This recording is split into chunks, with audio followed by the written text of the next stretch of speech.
DSP Siraj హెడ్ని చాలా late arrest చేసిండని చెప్పాలి. ఇంకా ముందు చేస్తుంటే మన టీమిండియన్స్కి హెడ్ ఎక్ చాలా తగ్గిపోయేది. ఇండియా సెకండ్ టెస్ట్ కథ ఏంది అసలు? BGT day 2 review. చెప్పాలంటే ఆస్ట్రేలియన్స్ ఎవరు చక్కగా ఫామ్లో లేరు.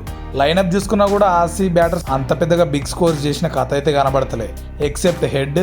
ఇంకా ఈరోజు మార్నస్. హెడ్ ఒకటే మనకి పెద్ద హెడ్ ఎక్లా తయారైంది అనుకోండి. బుమ్రా సిరీస్లు ఇద్దరు పేస్తో చాలా బెస్ట్ పర్ఫార్మెన్స్ ఇచ్చారు, 4 వికెట్లు తీసుకున్నారు. కానీ హెడ్ మార్నస్ చాలా డ్యామేజ్ చేసి కూర్చున్నారు. 140 హెడ్ అయితే చాలా భయంకరంగా ఆడిండని చెప్పాలా. మార్నస్ కూడా ఒక బెస్ట్ 50 అయితే కంప్లీట్ చేసుకున్నాడు. నితీష్కి ఒక వికెట్ దొరికింది, అశ్విన్ కూడా ఇంకో వికెట్ దొరికింది. ఇక సెకండ్ ఇన్నింగ్స్లో బ్యాటింగ్కి వచ్చిన మనోళ్ళు మళ్ళీ చేతులు ఎత్తడం స్టార్ట్ చేసేసారు. ఓపెనింగ్ పార్ట్నర్షిప్ అయితే అంతగా రాలేదు. శుభ్మన్ గిల్కి డీసెంట్ స్టార్ట్ దొరికింది, మళ్ళీ అవుట్ అయిపోయాడు. ఇక కింగ్ కోహ్లీ మళ్ళీ ఫెయిల్ అవ్వడంతో టీమిండియా చాలా వరస్ట్ ఫేజ్లో పడిపోయిందని చెప్పాలా.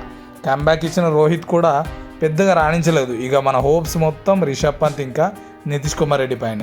స్టార్క్ ఒక వికెట్, ఇంకా బౌల్ అండ్ ప్యాట్ కమిన్స్ ఇద్దరు కలిసి 2 వికెట్లు తీసుకొని ఘోరంగా దెబ్బతీసారు మన టీమిండియాని. మ్యాచ్ గెలవడం పక్కన పెడితే చాలా పెద్ద పార్ట్నర్షిప్ రావాలి. ఇంకా నెక్స్ట్ వచ్చే అశ్విన్ ఇంకా టేలెండర్స్ కూడా మస్తు సపోర్ట్ చేయాలి. సపోర్ట్ చేస్తూ రన్స్ కొడితేనే టీమిండియా ఎంతో కొంత బెటర్ పొజిషన్లో కనిపిస్తుంది. లేదంటే ఆల్మోస్ట్ గేమ్ ఆసీ చేతిలోకి వెళ్ళిపోయినట్టే. బిగ్ పార్ట్నర్షిప్స్ ఇంకా తర్వాత మన బౌలర్స్ కూడా గట్టిగా అటాక్ చేసి వికెట్స్ తీస్తేనే మనం మళ్ళీ గేమ్లో ఉంటాం.